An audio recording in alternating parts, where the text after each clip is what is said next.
Good morning students, स्वागत है आपका हमारा YouTube channel Pintu sir HMS classes पर। आशा करता हूं कि आप लोग भी ठीक होंगे। तो जैसा कि हम इसके पिछले वाले क्लास में हम आपको हिंदी व्याकरण जो पढ़ा रहे थे, उस हिंदी व्याकरण में हम आपको शब्द के बारे में बताए थे और उसमें हम बताए थे शब्द का डिफिनेशन तथा बताए थे कि उत्पत्ति या उद्गम के दृष्टि से शब्द के 4 भेद होते हैं, तत्सम, तद्भव, देशज और विदेशज। आज भी हम लोग शब्दें पढ़ेंगे और आज हम लोग पढ़ेंगे रचना या बनावट के दृष्टि से। कल हम लोग पढ़े थे उत्पत्ति या उद्गम की दृष्टि से, तो आज हम लोग पढ़ेंगे रचना या बनावट के दृष्टि से। तो कहता है कि रचना या बनावट के दृष्टि से शब्द को 3 भागों में बांटा गया। रचना या बनावट के दृष्टि से शब्द को 3 भागों में बांटा गया। पहला है रूढ़, दूसरा यौगिक और तीसरा योग रूढ़। पहला रूढ़, दूसरा यौगिक और तीसरा योग रूढ़। अब हम लोग जाने कि रूढ़ किसे कहते हैं, किस शब्द को हम लोग रूढ़ कहते हैं। तो कहें कि वैसा शब्द, यानी अगर आपको कोई शब्द दिया हुआ रहे और अगर पहचानना हो कि रूढ़ है कि नहीं है, तो उसके लिए डिफिनेशन कहता है कि वैसा शब्द जिसका खंड करने पर खंड का समझ है ना, टुकड़ा करने पर, उसको तोड़ने पर कोई अर्थ न निकले। यानी अगर आपको कोई शब्द दिया हुआ है और उस शब्द को तोड़िए और तोड़कर देखिए कि क्या उसका कोई अर्थ निकल रहा है कि नहीं निकल रहा है।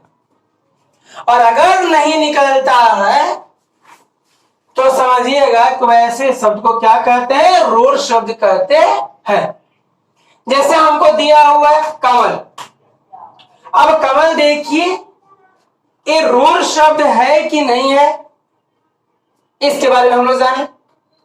तो हम पहले बोले कि अगर शब्द दिया हुआ रहे तो उसका पहले खंड कीजिए। जैसे हमको कमल दिया हुआ है, अब कमल का खंड कीजिए। कमल तो क म अल, तो क म ल, देखिए 3 खंड हो गया। अब क से देखिए तो कोई अर्थ निकलता है, म से देखिए कोई अर्थ निकलेगा, या ल से कोई अर्थ निकलेगा, नहीं निकलेगा। देखिए ना, ये नहीं कहा क जोड़ म जोड़ ल, तो देखिए तो खंड हुआ ना कमल का तो खंड हो गया क जोड़ म जोड़ ल। तो खंड होने के बाद देखिए कि क्या क से या म से या ल से क्या कोई अर्थ निकल रहा है, नहीं निकल रहा है। तो कहेंगे कि कमल जो है उस स्थिति में रूढ़ शब्द कह रहेगा। जैसे कह रहा है नाक। अब नाक शब्द दिया हुआ, अब कहेगा कि बताइए क्या ये रूढ़ है या नहीं है, तो उसको पहले खंड कीजिए। जैसे दिया नाक, तो नाक का अर्थ क्या, खंड कीजिए, ना जोड़ क। तो देखिए तो क से कोई अर्थ निकल रहा है, कोई अर्थ निकल रहा है, नहीं निकल रहा है। ना से कोई अर्थ नहीं निकल रहा है। तो जब क से भी नहीं अर्थ निकल रहा है, ना से भी अर्थ नहीं निकल रहा है, तो हमने बताया कि अगर खंड करने पर अर्थ न निकले तो उसे कहिएगा कि वह रूढ़ शब्द होगा।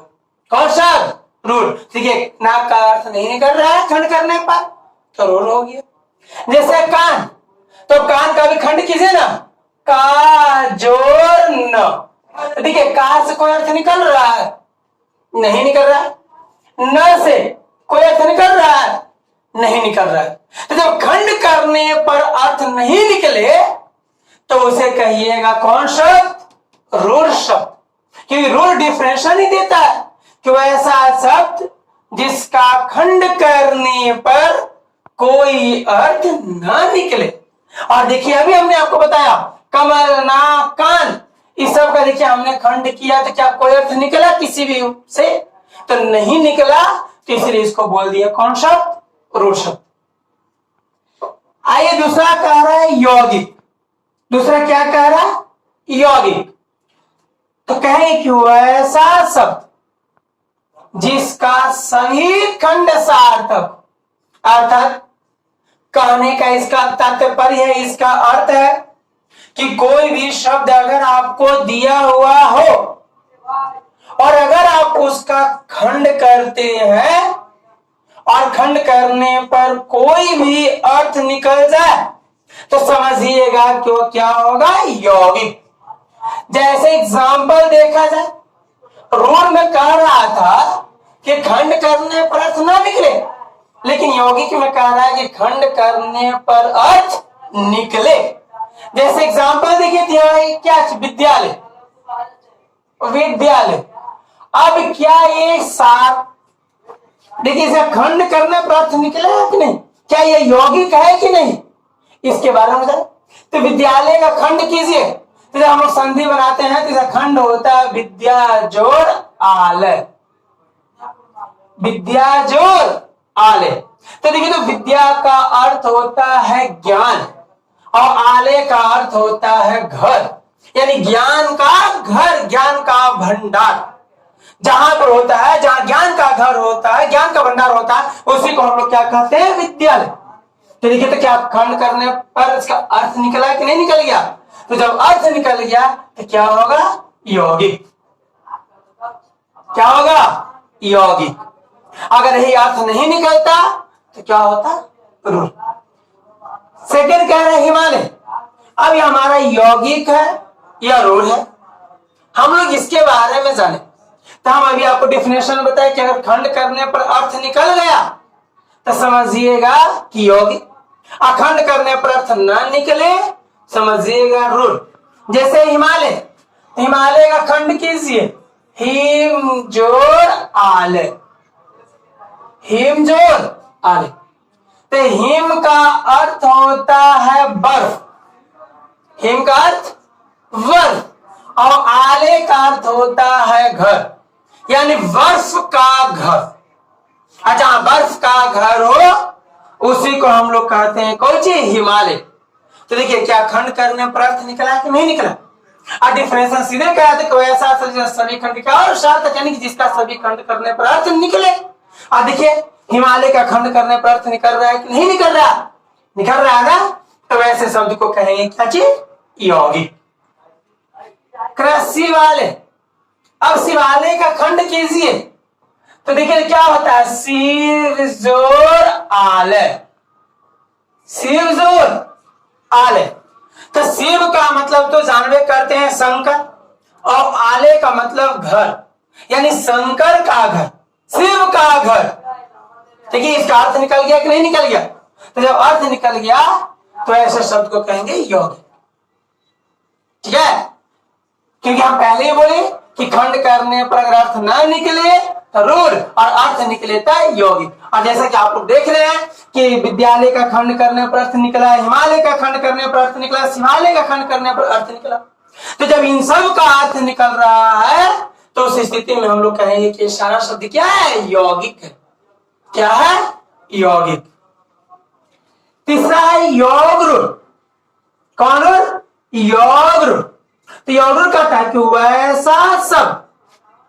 वैसा शब्द जो अपने साधारण अर्थ को छोड़कर एक विशेष अर्थ ग्रहण करे। जो साधारण अर्थ को छोड़कर एक विशेष अर्थ ग्रहण करे। अब हम लोग जान रहे साधारण किसको कहते हैं, विशेष किसको कहते हैं, है कि नहीं? तो देखिए, जिसको सब लोग जान जाए वो विशेष हो गया, और जिसको कोई ना जाने वो क्या हो गया? साधारण हो गया। जैसे हमारे देश के प्रधानमंत्री दिल्ली जी नरेंद्र कुमार मोदी को देखिए, उनको बच्चा बच्चा तक जानता है। हमारे सीएम को लीजिए नीतीश कुमार को, उनको भी हमारे बिहार के बच्चा बच्चा तक जानता है कि बिहार का सीएम कौन है? तो नीतीश कुमार। लेकिन देखिए, हम आम पब्लिक को कौन जानता है? हम लोग को अपने एरिया के अलावा, हम लोग को अपने सर्किल के अलावा, अपने दोस्त एरिया के अलावा या अपने परिवार के अलावा क्या हम लोग को कोई जानता है? नहीं जानता। तो हम लोग विशेष नहीं है। तो विशेष वही हो गया जिसको सब लोग जानता। जैसे पंडित जवाहरलाल नेहरू को देखिए, उनको सब लोग जानता, तो क्या हो गया, विशेष हो गया। तो वही कहा कि वैसा शब्द होना चाहिए जिसको सब लोग जानता। तो और अगर वैसा शब्द आए तो कहेंगे कि वह क्या है, योगरूढ़। जैसे एग्जाम्पल कहिए पीताम्बर। अब किसी को कहिएगा कि देखो जी पीताम्बर है, अब पीताम्बर कहिएगा ना तो बहुत से लोग जानते हैं, जो नहीं जानते होंगे ना, तो आदमी मरता है तो लोग पीताम्बरी चढ़ाता है, इसलिए पीताम्बर मतलब पीताम्बरी खाका है, वहां पर आपको ये सेंस ले लेगा। लेकिन जैसे ही आप बोलिएगा विष्णु तो समझ जाए क्यों भगवान विष्णु को कह रहा है, जो शेष नाग पे क्या होते हैं, सवार रहते। तो देखिए कैसे विशेष अर्थ हो गया कि नहीं हो गया, क्योंकि इसको सब लोग जान गया इस नाम से, लेकिन पीताम्बर के नाम से कोई जाना नहीं। वही जानेगा जिसके पास ज्ञान होगा, जो पढ़ा होगा, ठीक है, बाकी सब लोग जान जाएगा नहीं। लेकिन जैसे ही हम लोग कहिएगा विष्णु तो सब लोग क्या होगा, जान जाएगा। तो देखिए साधारण कुछ विशेष ग्रहण किया कि नहीं किया। कहेंगे बिना पानी, अगर आप जाइए और कोई इंसान अगर पढ़ा हुआ नहीं, उसके सामने कहिए कि देखो जी ये बिना पानी है, तो कहेगा, उसको लगता है कि हाँ पानी नहीं है, ये नहीं है, इसलिए कहा कि बिना पानी का, इसलिए इस बिना पानी का है कि नहीं। तो था इसलिए नहीं समझा, लेकिन जो पढ़ा लिखा रहेगा वो समझ जाएगा कि वो बिना पानी का मतलब क्या होता है, सरस्वती।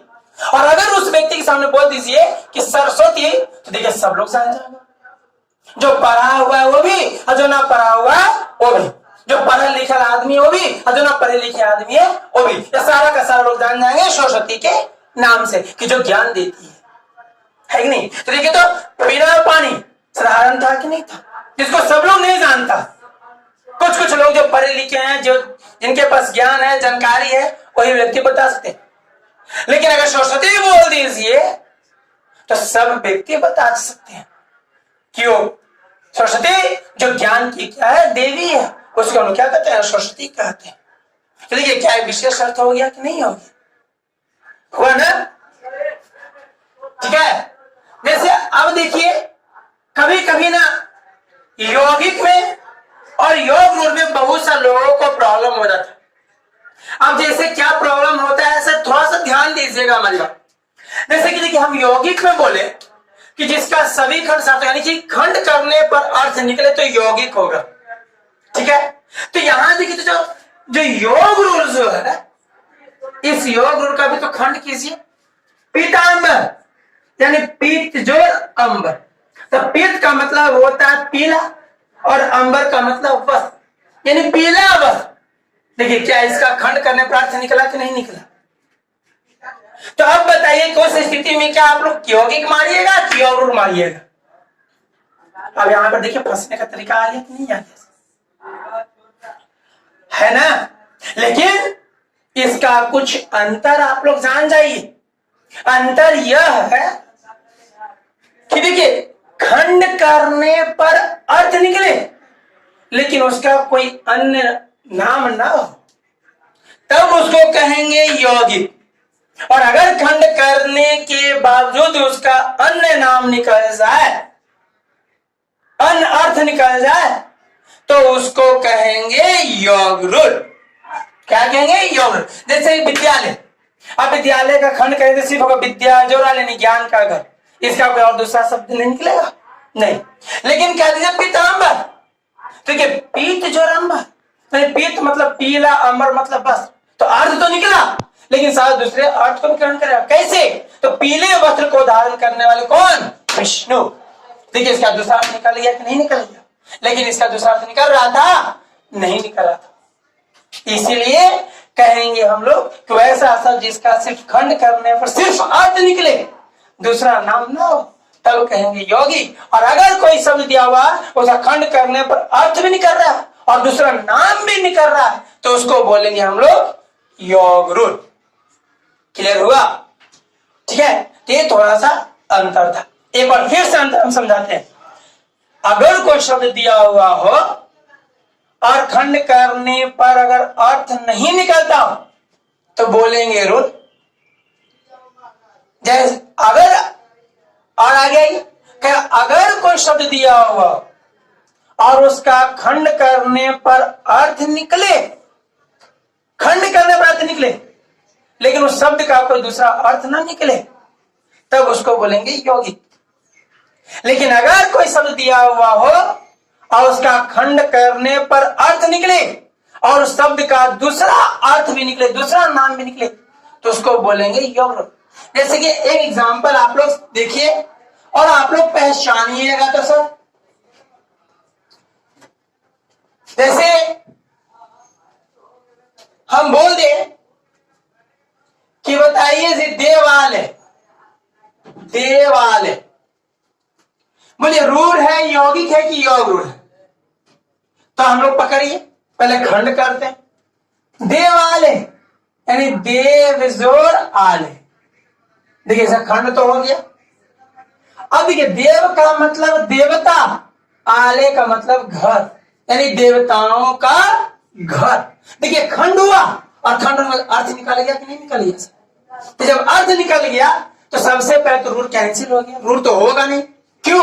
ये कहता है कि जिसका खंड करने पर कोई अर्थ ना हो लेकिन इसका तो अर्थ निकल रहा है, निकल रहा है ना, तो उस हिसाब से रूढ़ तो नहीं होगा। अब बच्चा हमको यौगिक और यौगिक, तो यौगिक कहा कि खंड करने पर अर्थ निकले। तो देखिए तो देव मतलब देवता, वाले मतलब घर, देवताओं का घर, खंड करने पर अर्थ निकल रहा है। लेकिन क्या देवाले का देखिए तो दूसरा अर्थ निकलेगा? नहीं निकलेगा। तब इसको कहेंगे कौन चीज? योग। क्या कहेंगे? योग। जैसे एक और समझे, श्वेतांबर क्या होगा? श्वेतांबर। तो श्वेतांबर अब हमको रूढ़ है, यौगिक है कि योग रूढ़ है? आइए इसके बारे में जाने। तो पहले तो इसको देखिए खंड करते हैं। श्वेतांबर यानी श्वेत जोर अंबर, अंबर। श्वेत का मतलब होता है सफेद, श्वेत का मतलब सफेद, और आंबर का मतलब वस्त्र। देखिए खंड तो किए, अखंड करने पर अर्थ भी निकल गया, निकल गया ना, तो रूढ़ नहीं होगा क्योंकि सीधे बोला कि खंड करने पर अर्थ ना निकले, लेकिन यहां अर्थ निकल रहा है, तो इसका काम खत्म रूढ़ का। अब यौगिक में ये कहता है खंड करने पर अर्थ निकले, देखिए अर्थ निकल रहा है ना, लेकिन हम बताएं कि यहां देखिए तो श्वेतांबर खंड करने पर अर्थ निकल रहा, लेकिन इस शब्द का दूसरा भी अर्थ निकल रहा है। श्वेत मतलब सफेद, आंबर मतलब वस्त्र, यानी सफेद वस्त्र को धारण करने वाली। तो सफेद वस्त्र को धारण कौन करती है? सरस्वती। तो देखिए इसका दूसरा भी अर्थ निकल रहा है ना सर। जब दूसरा अर्थ निकल रहा है तो यौगिक नहीं होगा, क्या होगा? योग रूढ़। ठीक है, तो इस तरह से आप लोग खंड करके उसके अर्थ को निकालकर आप लोग पकड़ सकते हैं कि कौन रूढ़ है, कौन यौगिक है और कौन योग रूढ़ है। ठीक है, तो आज इतना ही। अगर वीडियो अच्छा लगे तो बने रहिए हमारे YouTube channel Pintu sir HMS classes पर, और लाइक शेयर और सब्सक्राइब करना न भूलें।